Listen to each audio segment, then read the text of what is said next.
لو تناهيتم إلى سر الحياة وصنعتم كائنا حيا نرى لم نزد إلا يقينا بالإله لم نزد إلا يقينا بالله. سوال یہ پیدا ہوتا ہے کہ اسلام میں ایمان میں اگر مٹھاس ہے تو زیادہ لوگ داڑھی والے ہونے چاہیے, داڑھی کٹانے والے مارکیٹ سے شارٹ ہونے چاہیے؟ کیا خیال ہے؟ داڑھی جو لوگ کاٹتے ہیں ان سے پوچھو, کہتے ہیں کٹانے کا جو مزہ ہے وہ رکھنے کا نہیں ہے. جب صبح ہم پھاوڑا چلاتے ہیں, وہ جو ریزر ہے نا, ہمارے حضرت اس کو پھاوڑا کہتے تھے. جب ہم صبح صبح اپنے چہرے پہ پھاوڑا چلاتے ہیں, شیشے میں دیکھتے ہیں, 2-4 کریموں سے مالش ہوتی ہے, ریگ مال کی گھسائی ہوتی ہے, ہٹو بچوں بھائی ایسے ہینڈسم لگ رہے ہوتے ہیں جب سوٹ میں, پھر دیکھتے ہیں اپنے آپ کو, اور کسی مولوی کی تصویر دیکھتے ہیں, لگ رہا ہوتا ہے پرانے زمانے کا پرانا انسان جس کے زمانے کی ٹرینیں بند ہو چکی ہیں, اس کے زمانے کے سائنسدان مر چکے ہیں, ان سائنسدان کے نظریات باطل ہو چکے ہیں. وہ ایسا پرانے زمانے کا پرانا آدمی لگ رہا ہوتا ہے, اور یہ دیکھو بالکل ماشاءاللہ نیٹ کلین فٹ فاٹ, ایک معاشرے کے حساب سے چلنے والا انسان. تو اگر اسلام میں لذت ہوتی تو زیادہ تر لوگ داڑیاں کٹاتے یا رکھتے؟ اسلام میں اگر لذت ہوتی تو پردہ کرنے والی عورتیں زیادہ ہوتی, ان کو مزہ آتا, اور پردہ نہ کرنے والی عورتیں مارکیٹ میں شارٹ ہوتی. ہم دیکھ رہے ہیں پردہ کرنے والی تھوڑی سی رہ گئی ہیں, نہ کرنے والی بہت زیادہ. تو اسی پہ ایک ایک حکم آپ لے کے چلے جائیں. سچ بول کے مال بیچنے والے زیادہ ہوتے, جھوٹ بول کے بیچنے والے کم ہوتے. لیکن معاملہ, کیونکہ جھوٹ میں جو مزہ ہے وہ سچ میں بالکل. ٹوپی کراؤ کسی کو, سب مزہ آتا ہے انسان کو. 5 روپے کی چیز 5,000 میں بیچ دی بیوقوف بنا کے, اس کا اپنا ہی مزہ ہے بھائی. کیا خیال ہے؟ 2 آدمی بیٹھے تھے, انہوں نے کسی سے سوال کیا کہ یار وہ کھانا بتاؤ جس کھانے میں سب سے زیادہ مزہ آتا ہو انسان کو. کون سا کھانا ایسا ہے, کون سا مسالہ ایسا ہے کہ جب کھانے میں ڈالا جائے تو کھانے کا مزہ 2 بالا ہو جائے, بڑا ٹیسٹ پیدا ہو جائے اس کھانے میں. تو جواب دینے والا بڑا ذہین تھا. وہ اگر یوں کہتا کہ چاٹ مسالہ ڈالو تو بھئی چاٹ مسالہ ہر ایک کو پسند نہیں ہوتا. وہ کہتا تکہ مسالہ ڈال دو, فلانا مسالہ ڈال دو, یا فلاں چٹنی ڈال دو, ٹومیٹو کیچپ ڈال دو. تو ہر چیز ہر ایک کو مزہ نہیں کرتی.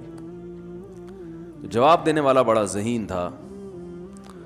اس نے کہا یار کوئی بھی کھانا ہو اس میں غیبت ڈال دو. یعنی کھانا ہو 2 آدمی کھا رہے ہیں اور کسی تیسرے کی غیبت کر رہے ہوں. جب آپ غیبت کرتے ہوئے کھانا کھاتے ہیں تو مجلس کا مزہ 2 بالا ہو جاتا ہے. جب مزہ 2 بالا ہوگا تو کھانے میں بھی مزہ خود بخود آ جائے گا. غیبت کرتے ہوئے کھاؤ نا کھانا, بڑا مزہ آنا شروع ہوتا ہے کھانے میں, دل لگتا ہے پھر ایسا چبا چبا کے کھاتا ہے. اور اس کی ایک سائنٹیفک وجہ بھی ہے. وہ وجہ یہ ہے کہ نبی صلی اللہ علیہ وسلم نے فرمایا, اور قرآن میں بھی ہے, کہ غیبت کرنا ایسے ہے جیسے مردہ بھائی کا گوشت کھانا. تو وہ دال میں بھی گوشت کا ٹیسٹ آ جاتا ہے. کھچڑی بھی کھا رہے ہو نا, جب تیسرے کی غیبت کرو گے تو ٹیسٹ کس کا آئے گا؟ گوشت کا, اور وہ بھی انسانی گوشت. ہم نے الحمدللہ کھایا تو نہیں, لیکن سنا ہے کہ بڑا مزے کا ہوتا ہے. چائنیز کہتے ہیں, ان کے ہاں کھا لیتے ہیں بعض دفعہ. وہ تو شکر ہے چائنیز کو انگلش نہیں آتی, نہ اردو آتی ہے. وجہ اس میں حکمت کیا ہے, بس یہ پھر کسی اور وقت بتائیں گے. تو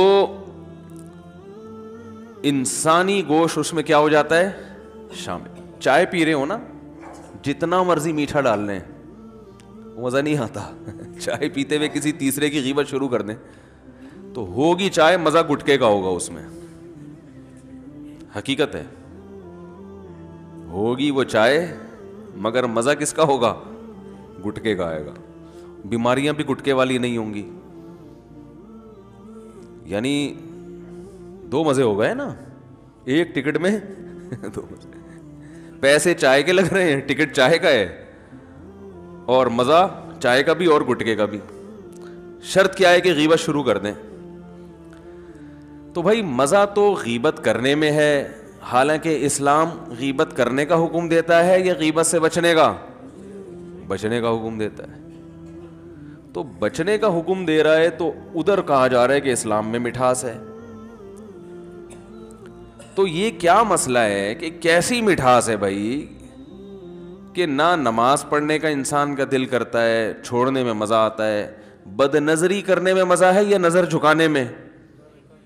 اگر نظر جھکانے میں لذت ہوتی ہے بھائی تو ساری دنیا انٹیوں کو دیکھ دیکھ کے نظریں جھکا رہی ہوتی. اور یہ جتنے ایڈورٹائز ہیں جو ٹیلی ویژن میں آ رہے ہیں، یہ انٹیوں کو لانے کے بجائے مولویوں کو لا رہے ہوتے. پیپسی کولا پگڑی پہن کے نا ایک مولانا صاحب پیپسی پی رہے ہوتے. لوگ بڑے انسپائر ہوتے کہ ہمیں بھی پیپسی پینی پڑے گی کہ دیکھو اتنا اچھا لگتا ہے انسان. 4 مہینے جن کے تبلیغ میں لگے ہوتے ہیں نا، کمپنیاں ان کو ہائر کرتی. یار آپ کے چہرے پہ بڑا نور ہے، آپ ذرا ایک بائک پہ بیٹھ کے اپنی تصویر کھنچوائیں 1 to 5، مارکیٹ میں چلے گی. ایسا کیا وہ دیکھے گا ہی نہیں کوئی اس کو؟ ایسا ہی ہے نا. ابے کیا مولانا صاحب بیٹھے ہوئے ہیں یار، اس کیا دم کروانا ہے ہم نے؟ کیا 1 to 5 والوں نے کوئی روحانی علاج کا کوئی ادارہ کھول لیا ہے؟ تو اس میں لڑکیوں کو بٹھایا جاتا ہے کیونکہ لوگوں کو مٹھاس کس میں محسوس ہوتی ہے؟ عورت کو دیکھنے میں. تو وہ انٹی کے بہانے بائک بھی دیکھ لیتے ہیں. شیمپو کی بوتل پہ جو تصویر ہوتی ہے اس پہ پہلے نظر پڑتی ہے، شیمپو پہ بولو بھائی بعد میں.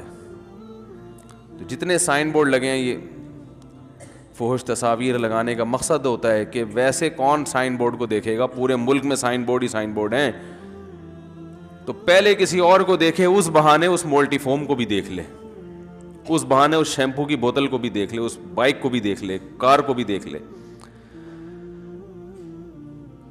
تو اللہ تعالی نے اسلام میں مٹھاس رکھی، مگر سوال یہ پیدا ہوتا ہے وہ مٹھاس ہمیں گناہوں میں محسوس ہوتی ہے، اسلام میں محسوس نہیں ہوتی.